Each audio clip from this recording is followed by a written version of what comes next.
前线最新战况，俄罗斯崩溃在即，俄军伤亡突破80万，乌军推进至苏扎西北部，装甲部队击溃俄军步兵防线，海上无人艇攻击俄军目标的后续追踪，再次袭击罗斯托夫最大化工厂，米勒罗沃俄军哨所遭遇攻击。乌克兰再次成功袭击库尔斯克地区俄海军陆战队指挥所。乌军 F-16破世界纪录，一名飞行员击落6枚俄军巡航导弹。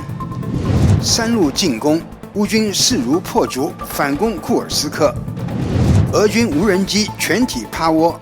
乌克兰的库尔斯克反攻声势浩大。大家好，欢迎收看新冷战情势，我是雨桐，请大家先为我们的节目点赞留言，谢谢大家。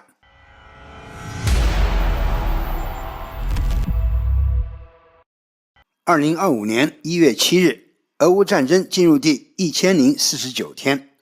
据报道，1月6日，乌克兰对罗斯托夫地区的卡缅斯克沙赫金斯基发动导弹袭击，目标锁定与 FKP 卡缅斯基工厂有关的军事技术储备设施。该工厂早在2024年12月18日就曾遭受风暴鹰营导弹的袭击。同一天，乌克兰的无人机袭击了别尔哥罗德，导致别尔哥罗德州包括鲍里索夫卡、新奥、克诺瓦诺沃、达维多金、普洛托夫卡和普洛特维扬卡在内的6个定居点断电。乌克兰的无人机正在让越来越多的俄罗斯人感受到战争的冲击。乌军总司令希尔斯基表示，仅在刚刚过去的12月，乌克兰国防军无人机操作员便击中了超过54000个敌方目标，其中 49% 的袭击由自杀式无人机执行。值得一提的是，自成功驱逐俄罗斯黑海舰队后，乌克兰的海洋宝贝开始将精力转向其他领域。1月6日，乌克兰海军利用海上无人艇发射 FPV 无人机，攻击俄军陆地目标，成功摧毁了2套3毛举 S1 防空系统和1套奥斯防空系统。看起来乌克兰的海上无人艇现在成了航空母舰，可以发射 FPV 无人机来消灭赫尔松和克里米亚海岸边的俄罗斯防空系统了。托列茨克方向，乌军第4独立特种部队的士兵继续在高层建筑区扫荡。库拉霍夫方向，乌军1月6日发布了一个在工业区内的战斗视频。看起来，尽管俄罗斯国防部已经第3次宣布控制了库拉霍夫，但至少该镇西部工业区仍然在乌军的手里。根据最新消息，乌克兰33机械化旅携豹儿 A4 返回红军村南部作战，预计库拉霍夫位于红军村以南的形势会朝有利于乌军的方向转变。库尔斯克方向，乌军沿着 38K004 公路推进到库尔什奇纳，距离大索尔达斯科耶只有 2.5 公里。此外，俄罗斯消息来源声称，1月6日夜间，乌克兰从库尔斯克地区的切尔卡瑟科耶波雷切诺定居点派出2个小组前往俄罗斯阵地，目前还不清楚具体的战果。下图虚线区域是过去24小时乌军新占领的地盘，这是前一天的。总体来看，乌克兰部队的活动有所放缓，看起来像是在更大的攻击之前进行试探。无论如何，乌军这3天的行动已经证明了库尔斯克附近的俄军前线似乎非常不稳定。乌军不仅可以坚守阵地，还可能取得重大胜利。普京在2025年1月20日前将乌军赶出库尔斯克的目标注定要落空了。美国国务卿布林肯表示，乌克兰在库尔斯克地区的存在很重要，因为川普上台后可能进行的任何谈判都会考虑到这一点。他还指出，即使进行谈判，乌克兰也需要可靠的安全保障，因为普京不会认为冲突已经结束。看起来老布对某人的品性还是相当了解的。再来看看其他消息。1月7日，乌克兰公布俄军损失数据，俄军损失又突破新纪录，俄军损失新增1970人，俄军累计伤亡突破80万，达到了80万010人。这不仅仅是数字，更是乌克兰人坚持1049天的结果。此外，1月6日，乌克兰媒体证实，俄军再次违反战争法，在涅斯库奇内附近处决3名乌克兰俘虏。这几个乌克兰士兵已经投降，双手被绑，但仍然被处决。这不是俄罗斯第一次这么做，也是乌克兰不会轻易和谈投降的原因之一。对乌克兰来说，除了战斗下去，别无选择。泽连斯基还特别强调，不会原谅普京，没有人会原谅，只有拧向他们的脑袋，这才是公平。每日电讯报的评论文章称，库尔斯克的战况可能标志着2025年普京终结的开始，如同1943年希特勒的终结一样。此前，英国经济学人杂志预测说，俄罗斯经济将于2025年全面崩溃。经济学人十分擅长分析与预测，曾于1983年预测了苏联的崩溃，甚至还预测过恒大的坍塌。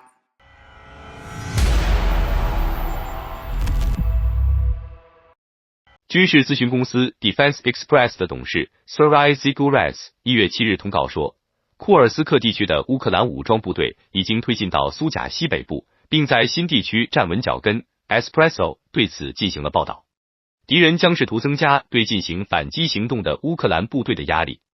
因此这条战线仍将是最困难和最重要的部分之一。他强调说，据他介绍，乌克兰装甲运兵车有效地摧毁了前线的俄罗斯步兵。专家回顾说，截至1月6日，由于库尔斯克地区的敌对行动，俄罗斯军队损失惨重，共有38000人死伤。前线这一部分的俄军集团总人数一共是9万人，死伤已经超过1/3。乌克兰第57独立摩托化步兵旅的一名军官说，由于乌克兰武装部队在俄罗斯联邦库尔斯克地区的行动，占领军被迫从哈尔科夫地区北部撤出预备队。这证明在部分程度上，库尔斯克的这次反击有减轻哈尔科夫压力的意图。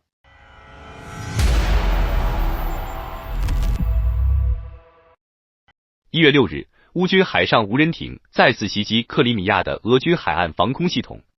乌军海上无人艇发射导弹，摧毁俄军2架铠甲 S1和1架 9K33 黄蜂防空系统，这是继乌军用无人艇击毁俄军2架直升机后的又一次行动。乌克兰无人机技术已处于世界前列，短短几天，俄军损失价值近1亿美元的直升机防空系统，克里米亚对俄罗斯来说已经成为鸡肋。从种种表象看，俄罗斯要吃下克里米亚和乌东4州恐怕很困难，更不要说夺取更多地区。来看看战场最新消息，库尔斯克地区，乌军发起的大规模进攻取得战术收益，更像是一种牵制进攻。战争研究所 ISW 称，乌军突破库尔斯克地区的刘比莫夫卡、索尔达茨克大区和马尔蒂诺夫卡。乌军沿着 38K004 公路向前推进6至10公里，抵达库尔什奇纳，距离大索尔达茨科耶只有 2.5 公里。库尔斯克发生62场战斗，同一时期乌克兰境内发生46场战斗，战争焦点似乎转移到俄罗斯领土上。俄军第810海军陆战旅、朝军、车臣阿赫马特营等部队未能阻止乌军攻势，反倒对乌军的攻击有点束手无策。乌军特种作战部队第8团的士兵在库尔斯克地区消灭13名朝军士兵，并公布了所有证据和视频。朝军在库尔斯克损失惨重。乌军第95旅士兵甚至驾驶斯瑞克装甲运兵车在库尔斯克追击俄军步兵。俄朝联军在库尔斯克集中6-10万人，并不具备优势。乌军的大规模攻击更像是试探性攻击。各方估计，乌克兰可能会在其他方向发动更大规模进攻。乌克兰总参谋部总结了库尔斯克行动5个月的成果，11年2014年来首次将战争转移到俄罗斯领土。俄军损失超过 3.8 万人，有 1.5 万人死亡，超过 2.3 万人受伤。朝军损失超过3800人，一些部队失去战斗力。乌军摧毁104辆坦克、575辆装甲车、1104辆机动车、330门火炮、12门多管火箭炮、12套防空系统、1架飞机、3架直升机、859架无人机和32套特种装备。乌军俘虏860名俄军士兵，超过2000名乌克兰军人获得国家嘉奖。泽连斯基在晚间讲话中表示，库尔斯克行动开始整整5个月，敌人在这个方向损失 3.8 万名士兵，他们不能把所有这些兵力调往其他方向。库尔斯克行动的意义也远超很多人想象，而且俄罗斯在结束战争前都无法夺回库尔斯克。乌克兰也会继续扩大在俄罗斯本土的攻击行动。乌克兰战场恰夫西亚尔、托列茨克、波克罗夫斯克、库拉霍沃、大诺沃希尔卡方向战斗仍在继续，俄军攻击并未取得很好的收益。库拉霍沃方向，俄国防部第3次宣布夺取这里，尽管乌军还在该镇西部工业区坚守和战斗。俄军花费115天，损失数万人，攻占面积为22平方公里的库拉霍沃，而且宣布这是彻底的胜利。俄国防部试图营造成功的叙事，但往往事与愿违。乌军第33旅摧毁库拉霍沃的俄军损失装备和人员，还成功向达尔涅推进。过去24小时，前线总共发生218起战斗冲突，主要发生在库尔斯克、波克罗夫斯克、库尔西纳方向，俄军损失继续增加。1月6日，乌军用导弹袭击俄罗斯罗斯托夫州卡缅斯克的俄军火箭推进机工厂，袭击之后，工厂冒出浓烟，乌军对俄本土目标打击越来越频繁。俄国防部公布视频显示，俄军正在自制装甲卡车和突击部队用的4轮车，这种没有防护的装备在无人机面前不堪一击。俄军装备还有多少，能持续多久，其实很多信息已经很清楚了。美国计划加强对俄罗斯影子船队的制裁。拜登政府计划在1月20日特朗普就职典礼之前采取行动，这将导致俄罗斯能源收入进一步减少。法国总统马克龙支持泽连斯基的胜利计划，并准备继续帮助乌克兰。英国公开支持乌克兰，不愿讨论放弃领土的立场，并承诺即使美国减少援助，也将继续提供援助。莱茵金属收到一批新订单，包括为乌克兰提供18万发 Japer 的弹药。1月6日，泽连斯基在晚间讲话中证实，乌克兰与国际合作伙伴计划加快向乌克兰供应武器，并努力建立新的、更长期的关系，正在为乌克兰准备好的外交消息。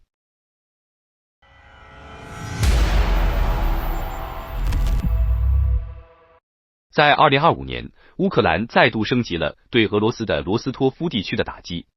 突发消息，罗斯托夫的卡缅斯基军事化工厂遇袭燃烧。开源情报技术报道，当地时间1月6日，罗斯托夫的卡缅斯克沙赫金斯基一带传出了剧烈的爆炸声。当地的卡缅斯基化工厂被击中，现场画面显示，厂区内外已冒起了浓浓的黑烟，正笼罩在城市的上空。有报道称，乌军很可能发射了导弹无人机，但目前还没有详细的数据传来，相关消息有待进一步确认。值得注意的是，卡缅斯基是罗斯托夫地区最大的化工厂之一，专门生产火箭燃料，还为俄军的导弹提供部件。在去年的12月18日，乌克兰就曾向该地发射了10枚风暴阴影导弹，重挫了该厂，一度导致其被迫关闭。现在它还没有完全恢复生产，乌军的空袭就呼啸而至，从视频中的烟雾看，预计损失也不会太小。与此同时，罗斯托夫的米勒罗沃空军机场也疑似遭遇无人机威胁，目前战况还不明朗。12月24日，乌克兰的无人机攻击群才刚刚光顾了该机场，现在根据最新的信息披露，乌军还击中了一个俄军哨所。这也让罗斯托夫成为遭受乌克兰打击最频繁的地区之一。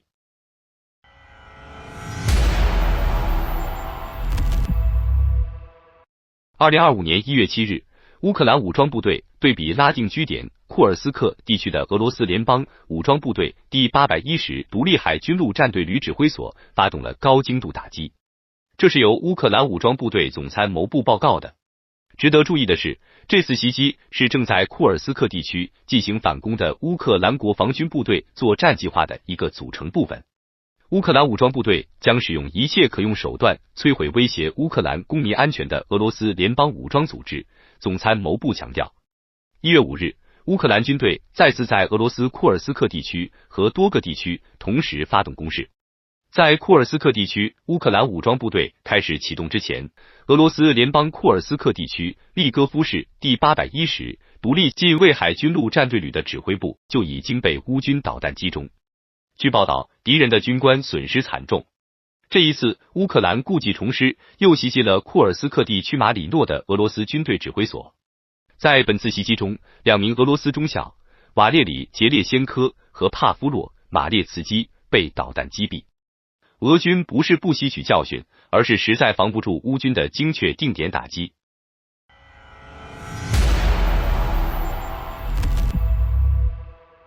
乌克兰的 F-16战斗机其实一直在战场发挥作用，最近他们还打破了一项世界纪录。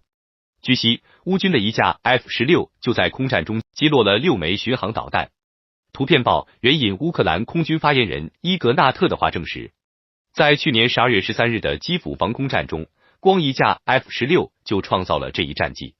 当时，俄军曾花费10亿美元，向乌克兰各地发射了多达93枚巡航导弹，外加193架无人机，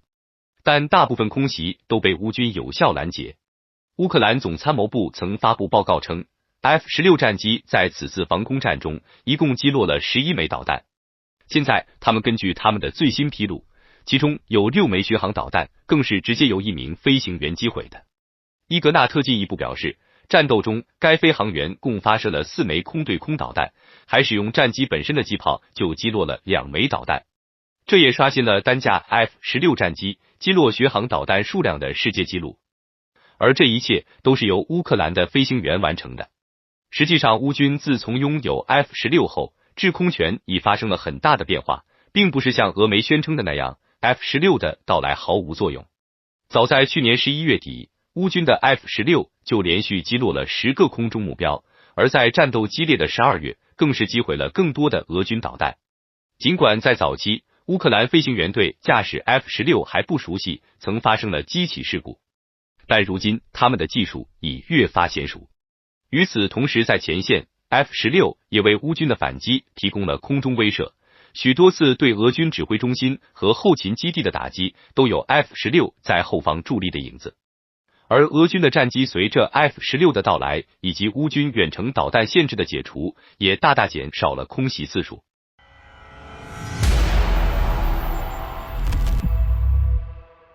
当地时间1月5日，乌克兰武装部队突然在库尔斯克方向罕见发动了大规模的反攻。在过去3年的战争中，这种冬季的大反攻对乌克兰属于极为罕见。乌军出动的布拉德利战车和艾布拉姆斯坦克在道路上顶风冒雪冲锋，在冬季并不是适合这类大规模装甲冲锋。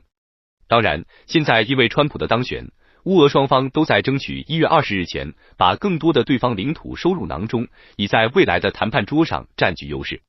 从去年乌军攻入库尔斯克之后，莫斯科已经给俄军赶走乌军制定了很多的节点，诸如10月1日、元旦，现在则明确为川普就职的1月20日。而且为了做到这一点，俄军引来第三国军队协助俄军冲锋。这个国家的军队勇敢有余，但按照乌克兰方面的说法，他们对无人机作战完全陌生。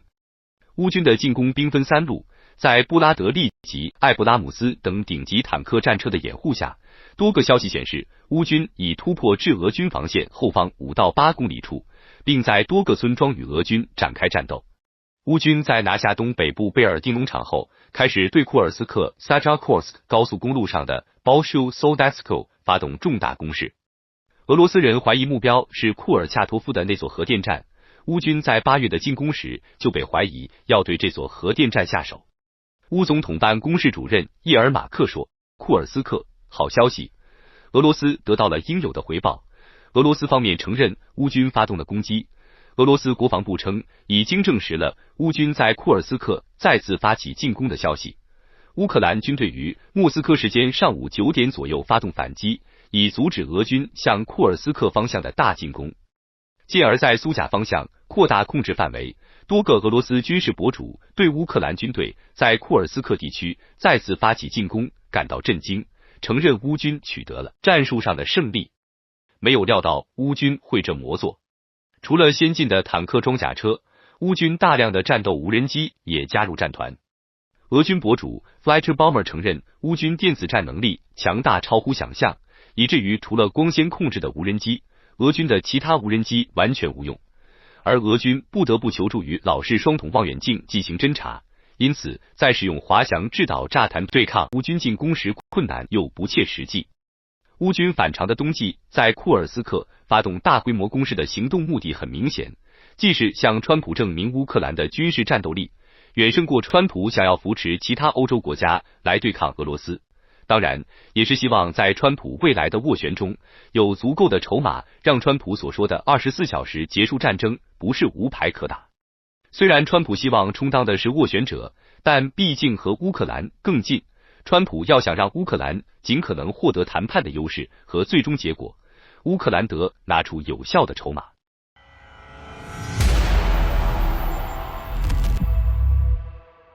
在乌克兰武装部队向库尔斯克方向发起的新攻势中，乌克兰电子战 EW 已被证明非常有效。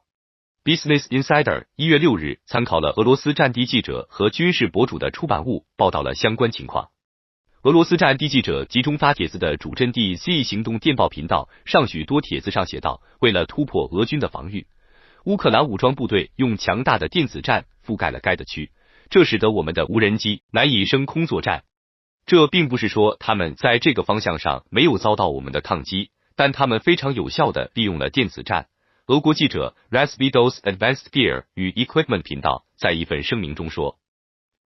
军事博主罗曼·阿廖辛称，由于乌克兰的电子战大多数俄罗斯无人机被证明是无效的，不过还有很少的一些频率可以使用，还未被干扰。该地区布满了乌克兰军队强大的电子战设备，根本没有能飞起来的俄国无人机。军事博主谢尔盖·科利亚斯尼科夫这样写道。Business Insider 指出，电子战争日益成为战场上的关键因素，其最新后果之一是光缆无人机的激增，现在双方都在使用。由于光缆无人机和操作员之间的信号是通过光缆而不是无线电波传递，因此可以抵抗电子战系统的影响。如果俄军的光缆无人机的规模变得庞大，他们可能会成为乌克兰军方的另一个挑战。乌克兰已经花费了大量资金来为击败传统无人机做准备 ，Business Insider 写道。但目前来看，俄罗斯军队部署的光缆无人机数量还不多。好的，感谢您一口气看到最后了，这是对我们最大的鼓励和支持。要看最全面、最及时准确的战场热点报道更新，就请每日锁定新冷战情势。如果您喜欢我们的节目，也请您点赞、留言、订阅，把视频分享出去，让更多的人看到这个节目。想要赞助我们的朋友，可以打开超级感谢打赏赞助，帮助我们能持续做出更多好节目。谢谢大家。